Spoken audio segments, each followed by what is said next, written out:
Hai, Assalamualaikum warahmatullahi wabarakatuh dan salam sejahtera. Saya Husni Yusof dan pada hari ini saya akan berkongsikan dengan anda sedikit sebanyak berkaitan dengan seni bela diri iaitu silat. Alright, sebelum kita pergi lebih lanjut, pertama sekali mesti kita nak tahu silat ni datang daripada mana. Untuk mendapatkan jawapan ni, kita akan lihat kepada kategori jenis-jenis seni bela diri yang terdapat di Asia dahulu. Contohnya kita sebut taekwondo antara salah satu yang paling mudah kita dengar. Asalnya daripada mana? Kita boleh agak daripada Korea. Daripada Jepun, kita pernah dengar juga Aikido. Daripada Thailand, pernah dengar juga Muay Thai. Okay? Jadi kategori-kategori ini adalah kategori seni bela diri yang merujuk kepada asalnya seni bela diri tersebut. Okay? Kalau kita lihat silat, daripada mana pandangan anda silat ni? Silat ni datangnya daripada nenek moyang kita, diturunkan generasi ke generasi sehinggalah sampai ke masyarakat kini. Okay, kalau kita lihat daripada konteks silat di Asia ini, dia adalah lebih merujuk kepada alam Melayu ataupun Nusantara. Okay, yang mana merujuk kepada dua negara besar di Asia ini, iaitu di Asia Tenggara ini, iaitu Malaysia dan juga Indonesia. Ini adalah dua negara yang mempelopori seni bela diri silat ini. Okey. Okay, kita pergi lebih lanjut. Daripada masa ke semasa, silat ini adalah satu seni bela diri yang diperturunkan daripada tok nenek kepada anak cucu. Atas tujuan apa? Okey, kalau merujuk kepada Kamus Dewan edisi keempat, silat ini merujuk kepada satu seni kepandaian dalam berjuang, dalam menyerang dan juga mempertahankan diri. Okey. Ini adalah lebih kepada merujuk mempertahankan diri dan juga berjuang. Menyerang tu sekiranya perlu. Alright. Jadi kalau kita lihat di konteks ini, memang sinonim lah dengan kita punya negara Malaysia yang mencapai kemerdekaan, dan sebelum mencapai kemerdekaan itu adanya bibit-bibit yang mempertahankan tanah air. Okay. Kalau dekat sini kita boleh lihat nama-nama pejuang-pejuang tanah air yang kita kenal seperti Tok Janggut, Datuk Bahaman, siapa lagi, Dor Said dan pelbagai lagi nama-nama yang menjadi satu tokoh memperjuangkan tanah Melayu ini daripada penjajah. Okay. Jadi tidak asing lagi bagi negara Malaysia, silat ini satu perjuangan dalam membentuk siasat diri peribadi dan juga menyampaikan adat resam dan juga kebudayaan bangsa Melayu itu sendiri, turun-temurun daripada dulu sehinggalah sekarang. Okay. Jadi pembawakan silat ini adalah kepada pembawakan pengasas kepada silat tersebut. Jadi kita boleh dengar kalau dia daripada kategori silat itu sendiri, pelbagai jenis silat yang ada dekat Malaysia ini. Kita boleh dengar paling mudah, silat gayung, mesti biasa dengar. Silat lincah, silat cekak dan pelbagai lagi. Jadi ini adalah dalam kategori persilatan yang dipelopori ataupun adat resamnya berkait rapat dengan bangsa Melayu. Jadi kalau berkait rapat dengan bangsa Melayu, kebiasaannya sinonimnya bangsa Melayu ini adalah lebih rapat kepada agama Islam. Okey. Jadi ini adalah silat. Alright. Jadi dekat sini, daripada situ kita akan lihat lebih dalam lagi. Silat ni ada pelbagai jenis kategori silat. Okey. Ada yang berpencak. Apa itu pencak?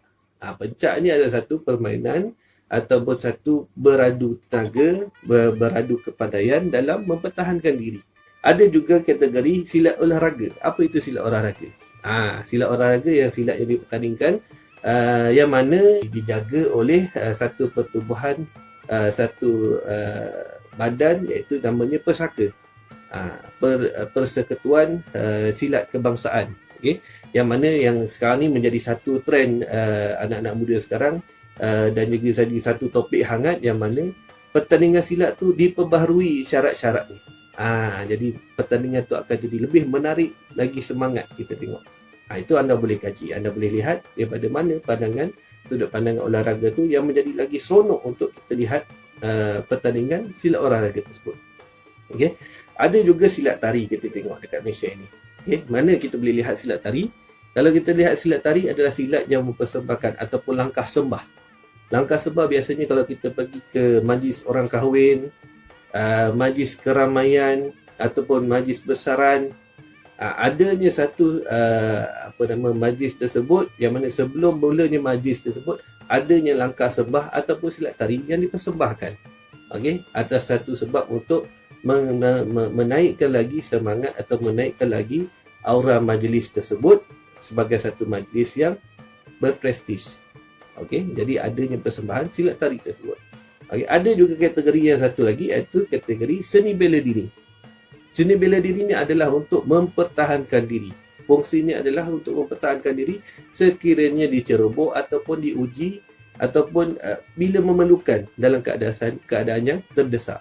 Okey, saya percaya mana-mana silat mempunyai dasar yang sama, iaitu untuk mempertahankan diri. Itu matlamat utama, objektif utamanya. Okay. Yang mana yang belajar silat pergi menyerang orang tu, mungkin itu ada salah pemahaman yang menyebabkan mereka pergi membuat benda yang tak betul. Sepatutnya silat kita belajar, lagi tunduk, kita ikut resam padi. Baiklah, seterusnya kita akan lihat apa perbezaan antara satu persilatan dengan persilatan yang lain. Kita ambil contoh yang paling dekat dengan saya adalah saya pengamal seni bela diri silat cekak Hanafi. Okey. Kalau dekat sini kita akan lihat dari segi matlamat perjuangan persatuan persilatan tersebut. Dari segi persilatan yang lain mungkin mempunyai matlamat yang berbeza, tapi untuk silat cekak Hanafi, matlamat asalnya adalah untuk membasmi tahyul dan khurafat dalam silat Melayu dan juga mendaulatkan seni kebangsaan, iaitu silat itu sendiri. Okay. Seterusnya perbezaannya adalah segi organisasi persatuan. Daripada organisasi persatuan yang ditubuhkan di Malaysia, masing-masing mempunyai organisasi yang tersusun yang berkait rapat dengan cara pembawakan persatuan masing-masing. Okay. Seterusnya, adat dan adab yang terdapat dalam seni persilatan itu sendiri. Masing-masing mempunyai adat dan adab yang mana dimasukkan ataupun dibawa dalam pembawakan persilatan tersebut untuk diajar kepada penuntut-penuntut yang mana membawa satu nilai yang baik yang boleh membentuk sasiah diri kepada penuntut-penuntut yang mengamalkan silat tersebut. Okay. Seterusnya, dari segi persenjataan juga berbeza. Untuk silat cekak Hanafi, perang lading merupakan senjata rasmi silat cekak Hanafi yang mungkin berbeza daripada persilatan yang lain yang menggunakan keris dan sebagainya.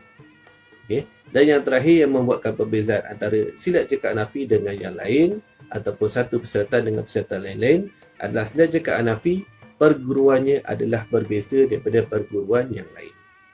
Yang mana daripada sini, semua ni akan merangkumi perbezaan antara satu persilatan dengan persilatan yang lain yang menyebabkan pembawakan masing-masing adalah pembawakan yang tersendiri dan unik. Alang-alang cakap pasal silat, saya ingin berkongsikan berkaitan dengan silat cekak Hanafi. Mana asalnya silat ini? Silat cekak berasal daripada negeri Kedah yang mana dalam sejarah Panglima Ismail merupakan pengamal terawal yang mengamalkan silat ini pada zaman pemerintahan Sultan Ahmad Tajuddin II sekitar tahun 1800. Dan pada ketika itu Panglima Ismail telah pun mengajarkan silat ini kepada Panglima Tok Rashid, dan Panglima Tok Rashid beramal dengan silat ini dan memegang silat ini sehinggalah terjadinya satu wabak taun melanda perkampungan Panglima Tok Rashid yang menyebabkan beliau berpindah daripada kampung di Kedah pergi ke Perak, iaitu Krian. Pada masa itu, Encik Yahya Said asal daripada Batu Kurau, Perak telah pun berjumpa dengan Panglima Tok Rashid dan mempelajari silat ini. Demi kelangsungan silat ini, ilmu yang baik, Allahyarham Panglima Tok Rashid telah pun mengamanahkan silat ini kepada kepada Encik Yahya Said, untuk memulangkan kembali sekiranya ada anak cucuku dari Kedah ingin mempelajari silat ini. Jadi itulah amanah yang dipegang oleh Encik Yahya Said, dan lebih kurang selama 40 tahun Encik Yahya Said telah memegang silat ini, barulah beliau berjumpa dengan Allahyarham Ustaz Hanafi bin Haji Ahmad. Dan pada ketika ini, Allahyarham Ustaz Hanafi telah pun mempelajari silat ini daripada Encik Yahya Said, dan kita tidak tahu bagaimana rupa bentuk silat pada ketika itu dengan tiada silibus dan sebagainya. Dan setelah diserahkan kembali silat ini kepada Allahyarham Ustaz Hanafi telah pun menyusun semula dan juga meletakkan di dalam silibus dan juga pengisian-pengisian berkaitan dengan silat ini di dalam satu bentuk yang tersusun rapi. Sebab itulah beliau digelar ataupun diakui sebagai pemimpin agung silat cekak. Dan pada tahun 1986, Ustaz Hanafi telah pun meninggal dunia tanpa menamakan sesiapa pun untuk menggantikan beliau. Dan ini menyebabkan silat cekak terbatut pada ketika itu dan tiada sesiapa untuk mengatai silat ini. Dan pada ketika itulah keluarga dan juga pemimpin-pemimpin persilatan ini telah pun berkumpul dan berbincang bagaimana untuk teruskan, sehinggalah Allahyarham Ishaq bin Hitam muncul dan beritahu, mendakwa ataupun menuntut adanya peninggalan pesan daripada ustaz kepada beliau. Dan ini menyebabkan keluarga dan juga pemimpin persatuan ini, persilatan ini telah pun mengambil kira tuntutan tersebut dan memberikan masa selama 40 hari untuk melihat sekiranya ada lagi tuntutan-tuntutan lain daripada sekitar ahli-ahli silat ini berkaitan dengan perguruan yang patut diteruskan. Sehinggalah 40 hari tiada sesiapa pun menuntut pesan daripada Ustaz Hanafi, dan pada ketika itulah keluarga dan juga pemimpin persatuan silat ini telah pun memperakui Allahyarham Ishaq Hitam sebagai pemangku untuk meneruskan perjuangan silat ini. Dan seterusnya, sejarah pendek, Allahyarham Ishaq Hitam telah pun menyerahkan kembali kepada Encik Mat Razi bin Haji Hanafi selaku anak Ustaz Hanafi yang keempat untuk meneruskan silat ini dan berkembang maju. Dan seterusnya barulah diserahkan ataupun persatuan ini telah pun melantik Yang Mulia Encik Marwi bin Latif yang merupakan guru utama Persatuan Seni Silat Cekak Ustaz Hanafi Malaysia untuk menerajui silat ini sehinggalah pada hari ini. Sehingga sekarang persilatan dan pengisian yang telah ditinggalkan oleh Allahyarham Ustaz Hanafi bin Haji Ahmad telah pun diajarkan kepada penuntut-penuntut yang rata-ratanya daripada penuntut sekolah, penuntut IPT dan juga penuntut masyarakat awam. Silat cekak Hanafi menekankan 99% mempertahankan diri, yang mana memupuk untuk kita lebih membela diri daripada kita menyerang. Dan hanya 1% untuk menyerang sekiranya perlu. Dan silat cekak Hanafi diajarkan secara bersistematik dan mudah untuk dipelajari, baik daripada golongan lelaki maupun golongan wanita, dan juga daripada golongan umur muda, kecil sehinggalah meningkat dewasa. Jadi silat ini tidak kurang hebatnya daripada seni bela diri yang ada di Malaysia dan juga di luar negara, dan insya-Allah diteruskan daripada masa ke semasa hinggalah ke akhir hayat, dan insya-Allah silat tidak akan hilang di dunia.